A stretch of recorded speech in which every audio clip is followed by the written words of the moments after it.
निबंधक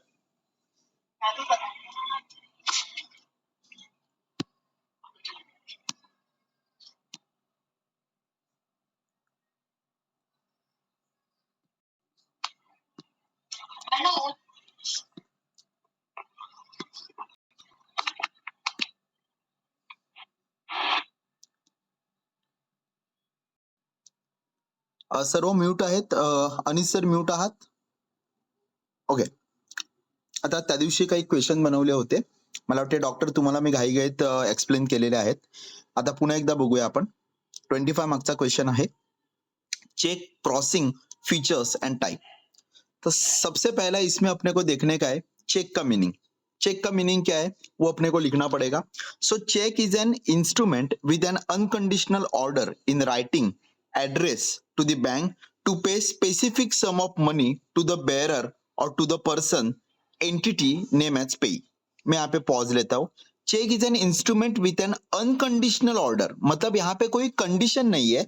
आपने डायरेक्टली कागज के टुकड़े के ऊपर लिखा हुआ है कि आप सो एंड सो पर्सन को इतना इतना अमाउंट क्या कर रहे हो, इतना इतना अमाउंट दे रहे हो. वो इंस्ट्रक्शन आप किसको दे रहे हो? वो इंस्ट्रक्शन आप बैंक को दे रहे हो. किसको दे रहे हो? बैंक को. Okay. To pay specific sum of money 10,000 20,000 specific sum of money to the bearer और to the person or entity name as payee, मतलब जिसका नाम वहां पे मेंशन रहेगा उसको हम लोग क्या बोलेंगे? उसको हम लोग पेई बोलेंगे. क्या बोलेंगे? Payee. A cheque can be issued for a current account और सेविंग अकाउंट. मतलब चेक हम लोग कहां से इशू कर सकते हैं? सेविंग से कर सकते हैं, नहीं तो करंट से कर सकते हैं. And can be use to deposit or pay money to other people through the bank account. तो यहाँ पे और क्या बोला हुआ है? Can be use to deposit or pay money to other people through the bank account. मतलब simple बोला हुआ है कि आपके बैंक के अकाउंट में जितना भी पैसा है उस पैसे में से एक कागज के टुकड़े पे आप लिख के देते हो, पीस ऑफ पेपर पे, कि इतना इतना पैसा अपने को क्या करने का है, इतना इतना पैसा अपने को आगे वाले को देने का है. बराबर. Every cheque is unique and contains unique cheque number, MICR and IFSC code of the bank. अभी जो चेक रहता है उस चेक के ऊपर क्या रहता है? एक यूनिक नंबर रहता है. बराबर. उसी के साथ MICR नंबर रहता है, IFSC कोड रहता है. किसका? बैंक का. किसका रहता है? बैंक का. उसी के साथ अगर हम लोग यहाँ पे बात करते हैं तो और एक यहाँ पे इंपॉर्टेंट है कि मीनिंग के साथ अगर आप चेक का स्पेसिमेन ड्रॉ करोगे तो और अपने को मार्क्स मिलने की चांसेस ज्यादा है. मतलब हम लोग डिटेल में जा रहे हैं. किसमें जा रहे हैं? डिटेल में. चेक का स्पेसिमेन कुछ बड़ा नहीं रहता है. एक ऐसा स्क्वायर आपको ड्रॉ करने का है. चेक तो सब लोगों ने देखा हुआ है. ऊपर XYZ लिमिटेड बैंक, डेट, बराबर. यहाँ पे पे 2-3 लाइन छोड़ने का, अमाउंट के लिए एक लाइन छोड़ने का और नीचे सिग्नेचर के लिए. ओके. अभी टाइप्स ऑफ चेक क्या टाइप्स है? तो पहला टाइप्स है open cheque. So open check is a form of leaf can be used to obtain payment from the bank or put into one's own account. तो open check क्या कर सकते हैं हम लोग? एक तो पेमेंट ऑब्टेन कर सकते हैं बैंक में से, नहीं तो हम लोग खाते में क्या कर सकते हैं? जमा कर सकते हैं. Depositing cheque is used to deposit certain amount into your bank account. It could take few days. मतलब ये पता है ना आपको, आपके पास जो अकाउंट है उस अकाउंट में आपने आगे वाले ने दिया हुआ चेक डाला, वो चेक गया सॉर्टिंग पे, वो चेक 2-3 दिन के पास क्या होता है? पास होता है. आज वो फास्ट सिस्टम आई हुई है, आज 2 दिन में अपने को अपना पैसा मिल जाता है. So depending upon the bank process. Bearer cheque. अभी आगे का चेक कौन सा है? Bearer cheque. Payment is paid to someone using acting on behalf of payee or whom cheque was issued. तो बेरर चेक क्या रहता है? तो सुनो, बेरर चेक मतलब क्या है? वहां पे क्रॉस लाइंस नहीं रहती है. मतलब मैंने जिसका नाम लिखा हुआ है वो अभी मैं जिस बैंक का चेक दे दिया. फॉर एग्जांपल मैं बोलता हूं, यहाँ पे पुष्पेंद्र जैन सर है. बराबर. तो डॉक्टर ने मेरे को चेक दिया 10,000 का. डॉक्टर का खाता है एक्सिस बैंक में. तो लेकिन डॉक्टर ने वहां पे लाइंस नहीं क्रॉस की. डॉक्टर ने मेरे को बेरर चेक दिया. कौन सा चेक दिया? Bearer.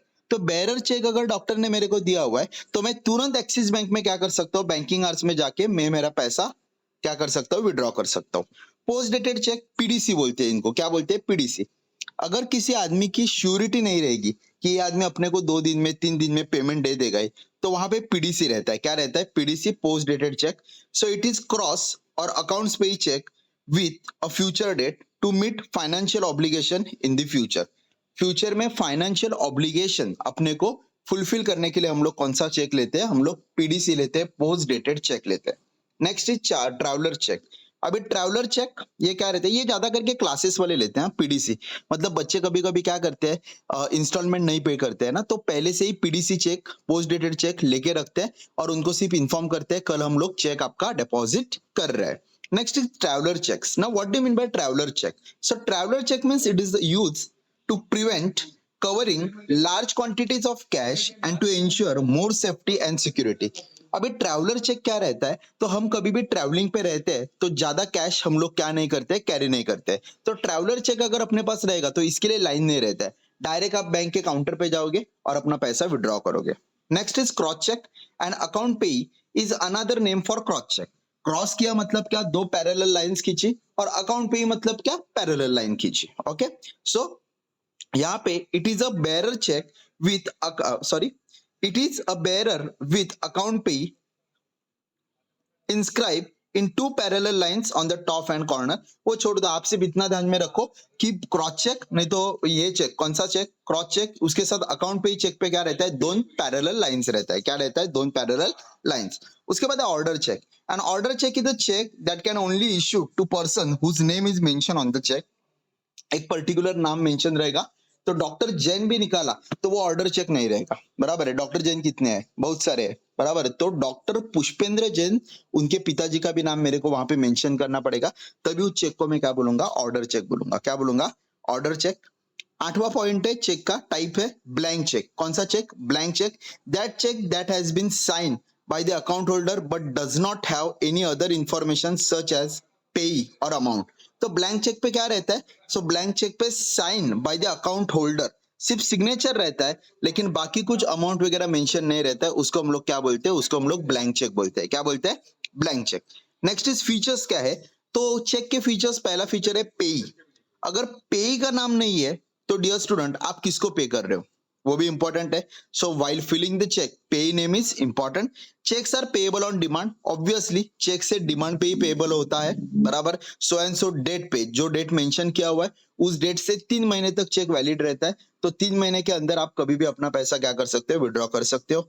Unconditional order. Now what do you mean by unconditional order? Cheque का पैसा आपको देते वक्त बैंक वाला पूछेगा नहीं 200 रुपए मेरे को दे दो, 300 रुपए मेरे को दे दो, बिकॉज वहां पे वैसा कुछ मेंशन ही नहीं है। So this is unconditional order. What, unconditional order. Next is signature. Now what do you mean by signature? So signature means cheque के ऊपर क्या रहता है, सिग्नेचर रहता है। विदाउट सिग्नेचर चेक आपका क्या नहीं है, चेक आपका वैलिड नहीं है, चेक आपका बाउंस हो जाएगा। क्या हो जाएगा, bounce. Next is date. Without date again your cheque is not valid. अगर डेट मेंशन नहीं है तो चेक क्या नहीं रहेगा, वैलिड रहेगा नहीं। Next is must be in writing.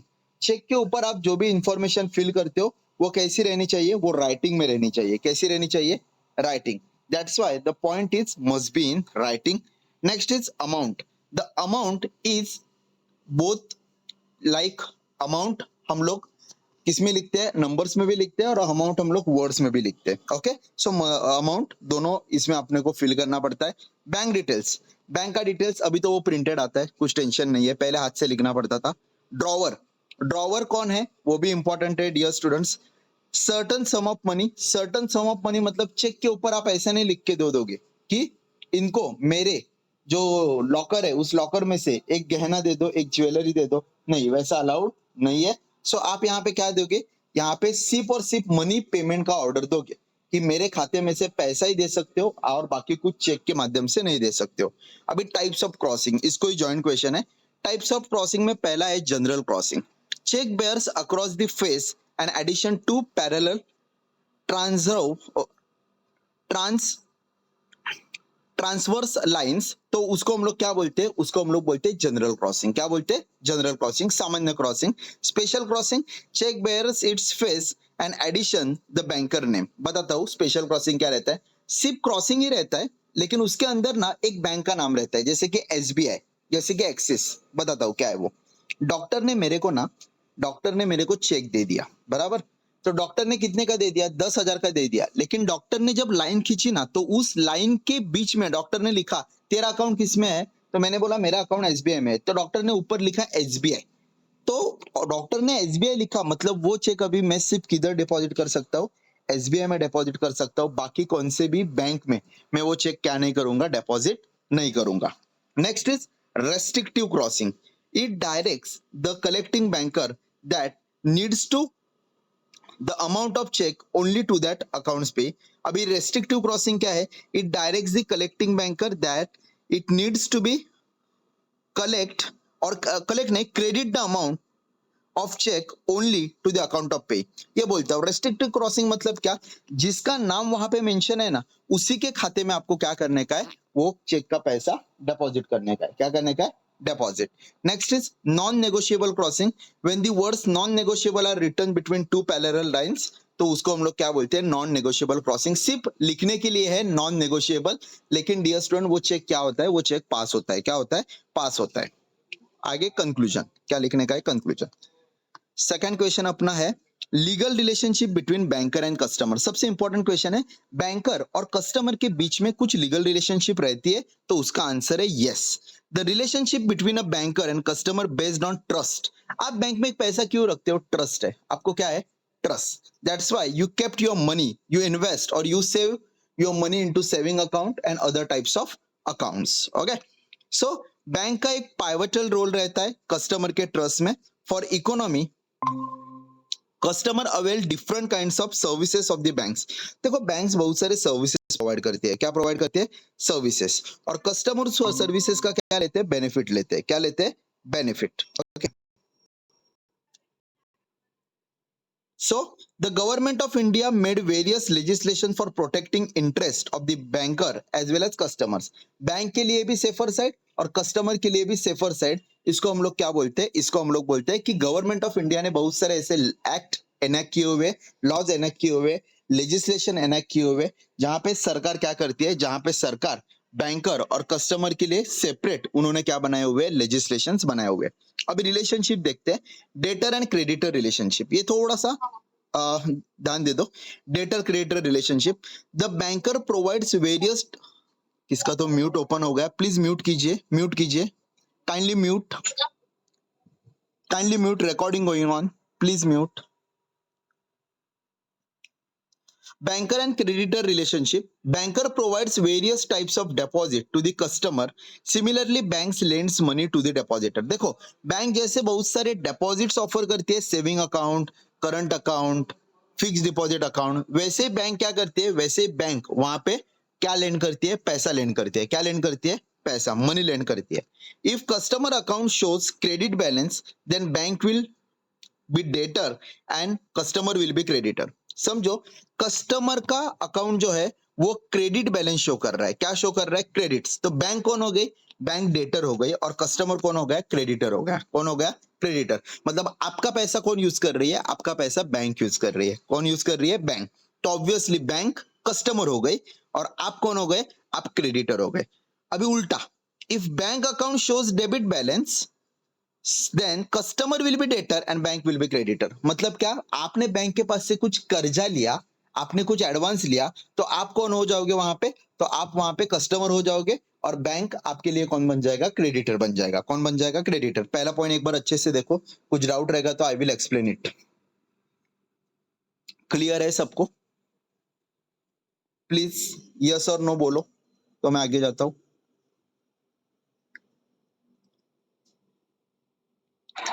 Clear है, क्लियर. ओके ठीक है, चलो आगे जाते हैं.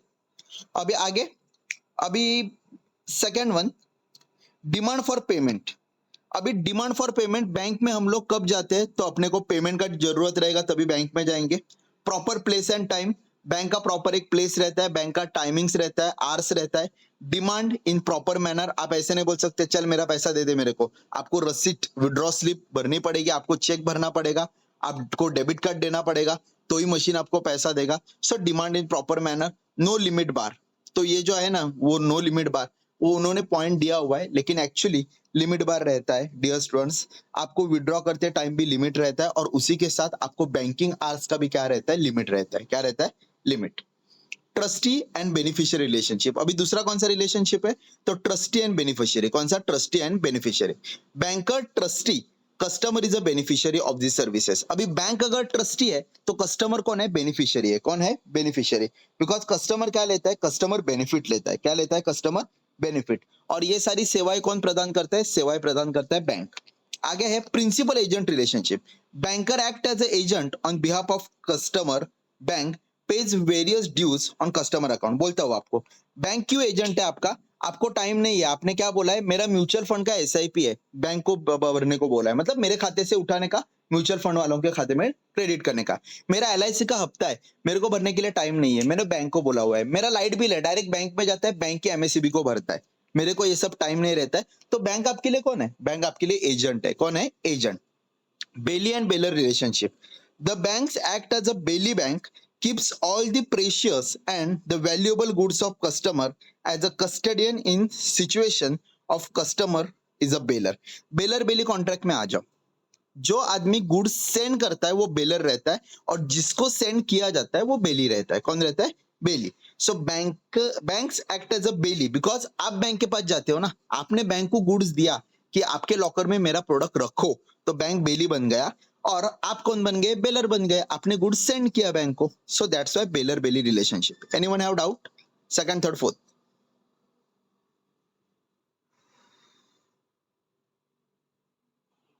No sir. ओके, ठीक है. आगे अभी स्पेशल रिलेशनशिप भी है कुछ. ये तो एकदम जनरल रिलेशनशिप हो गई. अभी स्पेशल रिलेशनशिप देखते हैं. Honour the customer cheque. Customer के जो भी चेक्स आते हैं उसको ऑनर करने का, पेमेंट अदा करने का, रुकाने का नहीं. एक्सरसाइज और general line over the documents. Customer के डॉक्यूमेंट्स पे बैंक का क्या रहता है? बैंक का थोड़ा लाइन रहता है, मतलब वो आपके डॉक्यूमेंट्स को होल्ड कर सकते हैं. Maintain secrecy. सिक्रेसी मेंटेन करना ये भी बैंक का काम है. किसी के अकाउंट का बैलेंस किसी को बताने का नहीं. फादर का बेटे को नहीं, मदर का फादर को नहीं, किसी को नहीं. Next is charge interest for default. अगर आप पेमेंट में डिफॉल्ट हो तो आपके पास क्या चार्ज किया जाएगा? आपके ऊपर इंटरेस्ट चार्ज किया जाएगा. Set of accounts. अगर आपने बैंक के कुछ ड्यूज नहीं पे किए हुए तो बैंक क्या कर सकती है? बैंक आपके सेविंग में से उठा के लोन में ट्रांसफर कर सकती है. To suspend the operation of the accounts. अगर केवाईसी नहीं दिया हुआ है तो ऑपरेशंस क्या किए जाएंगे? सारे सस्पेंड किए जाएंगे. मतलब आप एटीएम नहीं चला सकते हो, इंटरनेट बैंकिंग नहीं चला कर सकते हो, आपका अकाउंट फ्रीज किया जाएगा. Termination of relationship between banker and customer. अगर बैंक के साथ आपको टर्मिनेट करने का रिलेशनशिप, तो क्या है? पॉसिबल है? तो है. By mutual agreement. आप म्यूचुअल एग्रीमेंट कर सकते हो. Second, notice to terminate. Terminate का नोटिस दे सकते हो. Death of customer. कस्टमर का अगर डेथ हो गया तो ऑटोमेटिक उसका और बैंक का रिलेशनशिप क्या हो गया? रिलेशनशिप खत्म हो गया. लुनेसी ऑफ कस्टमर. कस्टमर अगर लुनेटिक बन गया, लूला, पांगड़ा जर पडला तो, बराबर है कि नहीं, उसको पैरालिसिस हो गया, तो वहां पे क्या होगा? वहां पे लुनेटिक सिचुएशन आएगी, और लुनेटिक सिचुएशन में कस्टमर और बैंक की रिलेशनशिप क्या हो जाएगी? बैंक की रिलेशनशिप ओवर हो जाएगी. आगे है बैंक्रप्सी. अब ये बैंक्रप्सी किसके लिए? बैंक के लिए. बैंक ही क्या निकली? बैंक्रप्ट निकली. मतलब बैंक लिक्विडेशन में जाती है ना, दिवाळखोरीत जाते ना, बराबर है, तो आरबीआई उसका लाइसेंस कैंसिल करता है. तो ऐसे टाइम पे क्या होता है? ऐसे टाइम पे कस्टमर और बैंकर की रिलेशनशिप क्या होती है? वाइंड अप होती है. Next is transfer of balance amount. Transfer of balance amount मतलब क्या? वाइल हाँ, ट्रांसफर ऑफ बैलेंस अमाउंट आपको बताता हूँ. आपका जो खाता था उससे आपने पूरा अमाउंट ट्रांसफर किया दूसरे खाते में, आपके मिसेस के खाते में, आपके मम्मी के खाते में, डैडी के खाते में, तो ऑटोमेटिकली आपका तो अकाउंट नील हो गया. तो आपका अकाउंट अगर नील हो गया, डियर स्टूडेंट्स, आपका अकाउंट अगर नील हो गया तो क्या होगा? तो डियर स्टूडेंट्स, वहां पे क्या सिचुएशन आएगी? तो वहां पे सिचुएशन आएगी आपकी और किसकी रिलेशनशिप खत्म हो गई? आपकी और बैंक की रिलेशनशिप खत्म हो गई. Is it clear? Understood? Next, by the court order. अगर हाई कोर्ट ने बोला, बराबर है, कि क्या करने का, हाई कोर्ट ने बोला कि आपका बैंक अभी बंद हो जाएगा, तो ऑटोमेटिक क्या हो जाएगा? तो ऑटोमेटिक डियर स्टूडेंट्स, वहां पे रिलेशनशिप क्या हो जाएगी? रिलेशनशिप वाइंड अप हो जाएगी. क्या हो जाएगी? Wind up.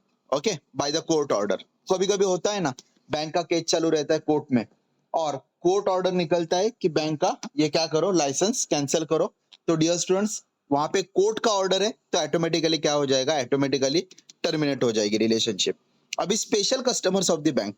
कुछ ऐसे कस्टमर्स है ना जो बैंक के स्पेशल है, जैसे कि माइनर है, लुनेटिक्स है, ड्रंकार्ड्स. तो डियर स्टूडेंट्स, माइनर के साथ कॉन्ट्रैक्ट करते वक्त उसका लीगल गार्डियन चाहिए. लुनेटिक के साथ कॉन्ट्रैक्ट करते वक्त, कॉन्ट्रैक्ट मतलब कुछ ट्रांजैक्शन करते वक्त उसका फैमिली मेंबर प्रेजेंट चाहिए. उसके बाद ड्रंकार्ड. ड्रंकार्ड आदमी को आप पैसा दोगे, वो बोलेगा मेरे को आपने दिया ही नहीं, तो वहां पे उसके साथ कौन चाहिए? उसके साथ विटनेस चाहिए.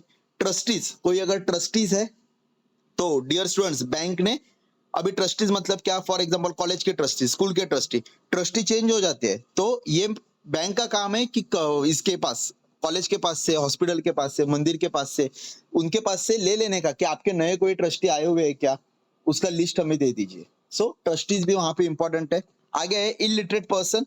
अगर कोई इलिटरेट पर्सन है तो उसका थंब, लेफ्ट हैंड का थंब लेते हैं और उसके साथ किसी का, तो वो थंब किसी के आगे लिया जाता है, वो थंब किसी के तो आगे लिया जाता है और उसके बाद ही वो पैसा क्या होता है, वो पैसा पास होता है। क्या होता है? पास। Next is insolvent. ना what do mean by insolvent? अगर कोई भिखारी है, बराबर है, तो उसके साथ भी बैंक का अलग रिलेशन रहता है। जॉइंट अकाउंट होल्डर, तो बैंक को देखना पड़ता है चेक के ऊपर किसका सिग्नेचर है, फर्स्ट अकाउंट होल्डर का है या सेकंड होल्डर का है, बराबर है। So this is called joint account holder. What? Joint account holder. Next is partnership firm. Now partnership form रहेगा तो कौन है पार्टनर, कौन है, किसने सिग्नेचर वहां पे दिया हुआ है। सो पार्टनर्स का भी सिग्नेचर इंपॉर्टेंट है। जॉइंट हिंदू फैमिली बिजनेस आपको पता ही रहेगा, ये सब 12th स्टैंडर्ड का, 11th स्टैंडर्ड का ओसीएम है। जॉइंट हिंदू फैमिली फॉर्म में कर्ता रहता है, कौन रहता है? कर्ता। तो कर्ता की सिग्नेचर वहां पे रहेगी। Joint stock company obviously board of directors, कौन रहेंगे? Board of directors. तीसरा क्वेश्चन, आज हम लोग 3 ही क्वेश्चन कर रहे हैं। तीसरा क्वेश्चन है growth of multi functional banks in India. तो मल्टी फंक्शनल बैंक्स मतलब क्या, कि बैंक एक ही फंक्शन नहीं करती है, मल्टी फंक्शंस, बराबर है, मोर देन वन, तो उसको हम लोग क्या बोलते हैं? उसको हम लोग मल्टी फंक्शनल बोलते हैं। क्या बोलते हैं? Multi functional. So first, liberalisation of banking sector. तो बैंकिंग सेक्टर का जब लिबरलाइजेशन हुआ, क्या हुआ? लिबरलाइजेशन। तभी उस टाइम पे 1990s में India initiated economic reforms and leads to liberalisation in banking sectors. बहुत सारी क्रिटिकल प्रोविजंस थे, बहुत सारी लॉन्ग प्रोसेस थी, वो सारी प्रोसेस हटा दी, वो सारी प्रोसेस कम कर दी, और बैंकिंग को फास्ट ट्रैक पे कैसे लाइसेंस दे सकते हैं, उनको परमिशन कैसे ग्रांट कर सकते हैं, इसके ऊपर गवर्नमेंट ने क्या किया? वर्किंग चालू किया। Rising demand for diverse financial services. See bank में पैसा सिर्फ रखना और लोन लेना इतनी सर्विस नहीं है, बराबर। बैंक बहुत सारी सर्विसेज देती है, बहुत सारी सर्विसेज, उसका डिमांड बढ़ गया। जैसे कि डियर स्टूडेंट्स, अगर मैं बताना चाहूँ तो एक सर्विस उसमें से फ्रैंकिंग सर्विसेज, स्टैम्प ड्यूटी पे करना। दूसरा सर्विसेज आपका प्रोजेक्ट रिपोर्ट एनालिसिस करना, आपको बिजनेस के लिए लोन चाहिए तो बिजनेस का एनालिसिस करना। तीसरा रिपोर्ट अगर मैं दे दूं तो बैंक आपके घर का लोन सैंक्शन करते वक्त पहले आती है, आपका साइट विजिट भी करती है। तो बैंक बहुत सारी क्या करती है? सेवाएं प्रदान करती है। Cross selling opportunities, offering a comprehensive suite of services allows bank to cross selling product to their existing customer base। तो इधर क्रॉस सेलिंग प्रोडक्ट्स मतलब क्या? तो सिंपल सा है कि मेरा कस्टमर दूसरे के पास नहीं जाना चाहिए, बराबर है। आप कुछ ऐसा प्रोडक्ट बनाओ, आप कुछ ऐसा सर्विसेज दे दो जिससे आपका कस्टमर आप ही के पास रहेगा, आपका कस्टमर दूसरे के पास जाएगा नहीं। दैट्स वाई लास्ट पॉइंट देखो, increase revenue and customer retention, मेरा कस्टमर मेरे पास। आगे है evolving regulatory framework. The reserve bank of India and other regulatory bodies have taken measures to support growth of multi functional bank. आज RBI ने भी क्या लिया हुआ है? आरबीआई ने भी इनिशिएटिव लिया हुआ है कि आरबीआई भी क्या बोलती है? आरबीआई भी बोलती है रेगुलेटरी फ्रेमवर्क को बढ़ाना चाहिए। Next, legal and regulatory issues. अभी ये इश्यूज क्या है, बराबर है, डेवलपमेंट तो हम लोगों ने देखी। तो पहला है रेगुलेटरी कंप्लायंस। रेगुलेटरी कंप्लायंस मतलब क्या? तो मल्टीपल बिजनेस ऑपरेट करने का मतलब आपको उतना मल्टीपल रेगुलेशन आएगा। कैसे? तो फॉर एग्जांपल बैंक ने इंश्योरेंस भी सेल करना चालू किया, आज ही अपना पेपर हुआ लॉ ऑफ इंश्योरेंस। तो इंश्योरेंस की बॉडी बताओ, फास्ट आंसर दे दो। इंश्योरेंस का बॉडी कौन है? Are you there? IRDA IRDA. IRDA IRDA perfect answer है, इंश्योरेंस रेगुलेटरी डेवलपमेंट अथॉरिटी। तो अभी बैंक को क्या करना पड़ेगा? इनके भी नॉर्म्स फॉलो करने पड़ेंगे, बराबर है। सो रेगुलेटरी कंप्लायंस का प्रॉब्लम होता है। Risk management, diversification of services can expose multi functional banks to increase risk. जितना आप ज्यादा सर्विसेज दोगे, जितना ज्यादा आप लोग कवरिंग करना चाहोगे, उतना रिस्क भी बढ़ता है। ओके। कॉर्पोरेट गवर्नेंस, तो देखो यहाँ पे कॉर्पोरेट गवर्नेंस मतलब क्या? Set of rules and regulations. में वापस से बोल रहा हूँ, आप अगर फ्रैंकिंग सुविधा दे रहे हो, स्टैम्प ड्यूटी, रजिस्ट्रेशन वगैरह, तो आपको गवर्नमेंट ऑफ महाराष्ट्र, मुद्रांक विभाग, इनके रूल्स को फॉलो करना पड़ेगा। आप अगर इंश्योरेंस दे रहे हो तो आईआरडी को फॉलो करना पड़ेगा, बराबर। आप अगर उनको पेमेंट बेस दे रहे हो, क्या दे रहे हो? पेमेंट, जैसे कि एमएससीबी वगैरह, इनका डायरेक्टली पोर्टल पे आपका पेमेंट लिंक होता जाता है। तो डियर स्टूडेंट्स, यहाँ पे आपको एमएससीबी के कुछ टाइमिंग्स वगैरह, उनका सर्वर लेना पड़ेगा। उसके बाद है anti money laundering and know your customers. Okay, so ये बोलता हूं मैं, anti money laundering offering diverse financial services makes banks more susceptible to potential money laundering and fraud risk. ज्यादा वहां पे क्या नहीं होना चाहिए, फ्रॉड नहीं होना चाहिए. और नो योर कस्टमर्स, हमेशा 3-3 साल में, 4-4 साल में, 5-5 साल में आपका केवाईसी अपडेट होना चाहिए. जैसे कि आपका जो कस्टमर है उसका मोबाइल नंबर वही है, उसका ईमेल आईडी वही है, उसका आधार कार्ड वही है, उसका पैन कार्ड वही है, उसका रहने का एड्रेस वही है क्या. नहीं तो कभी कभी क्या हो जाता है, ऐसे फ्रॉड हो जाते हैं, बाद में आपको पता चलता है कि इसका तो एड्रेस चेंज है. पता है ना, पुलिस डायरेक्टली बैंक में भी जाती है. आपके ये कस्टमर का हमें डिटेल चाहिए, इसने कोल्हापुर से, नहीं तो इसने XYZ नागपुर, सोलापुर, कोल्हापुर, मुंबई, बराबर है, कोई कोची से एटीएम ऑपरेट किया हुआ है, तो हमें डिटेल चाहिए. बाद में देखा जाता है कि इसका मोबाइल नंबर भी अलग है, घर का एड्रेस भी अलग रहता है. आगे है systematic risk. The interconnectedness of multifunctional bank can lead systematic risks in the event of crisis. The failure of large diversified bank could have broader implications for the entire financial system. अगर bank क्या हो गई dear student, loss में चली गई, तो क्या हो सकता है डियर स्टूडेंट, पूरे फाइनेंशियल सिस्टम को लॉस हो सकता है. बिकॉज बैंक ही अपना ना आर्थिक कणा है, बराबर है. इंडिया, अभी आपको बोलता हूँ, बहुत सारे लोगों को कोविड में प्रॉब्लम हुआ, बाहर के लोगों को ज्यादा प्रॉब्लम हुआ. क्यों? क्योंकि इंडिया का पैटर्न ऐसा है ना कि इंडिया के लोग सेविंग ज्यादा करते हैं, बराबर. मतलब उनका कैसा रहता है, पहला सेविंग और बचे हुए पैसे उड़ाने का. और बाहर का लोगों का अलग रहता है, उनको पहला पैसे उड़ाने का, बचा कुचा तो सेविंग करने का, बराबर. तो डियर स्टूडेंट, इसकी वजह से लोगों के पास सेविंग्स तगड़ी है इंडिया में. और इसीलिए इंडिया में अगर बैंकिंग सेक्टर पे कुछ होता है, बैंकिंग सेक्टर पे अफेक्ट होता है, तो लोग डरते हैं, लोगों का ट्रस्ट डाउन होता है. लोग बोलते हैं मेरा पैसा चला जाएगा, मेरा पैसा डूब जाएगा. तो डियर स्टूडेंट्स, ये इसको हम लोग क्या बोलते हैं, इसको हम लोग बोलते हैं growth and issues in multi functional banking. अभी मल्टी फंक्शनल बैंकिंग में आपको ये भी लिखने का है, फंक्शंस ऑफ बैंक्स. तो फंक्शंस क्या रहता है, तो रेगुलर मैंने आपको बता दिया, एक एजेंसी फंक्शंस रहता है और एक जनरल फंक्शंस रहता है. तो एजेंसी फंक्शन लिखने का और जनरल यूटिलिटी फंक्शन लिखने का, जैसे कि accounts, saving account, recurring account, सारे टाइप्स अकाउंट्स के टाइप लिखने का.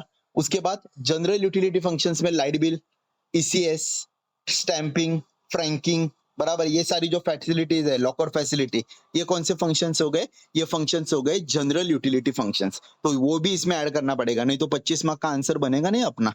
ये क्या, ये 4-4 पॉइंट से क्या आंसर बनने वाला है क्या? तो ये तो आंसर है ही, लेकिन इसी के साथ अपने को फंक्शंस क्या रहते हैं, मल्टी फंक्शनल, एक से ज्यादा फंक्शन, तो वो भी एक्सप्लेन करना जरूरी है. किसी को कुछ डाउट रहेगा तो पूछ सकते हैं. यहाँ पे हम लोगों ने 25, 25, 25 तीन क्वेश्चंस कवर किए. Anyone have doubts? No sir. Others? No sir. No no no dear. Okay okay, so good night to all, bye bye. कल मिलते हैं remaining questions. Okay, sure sure. Yes. Good night.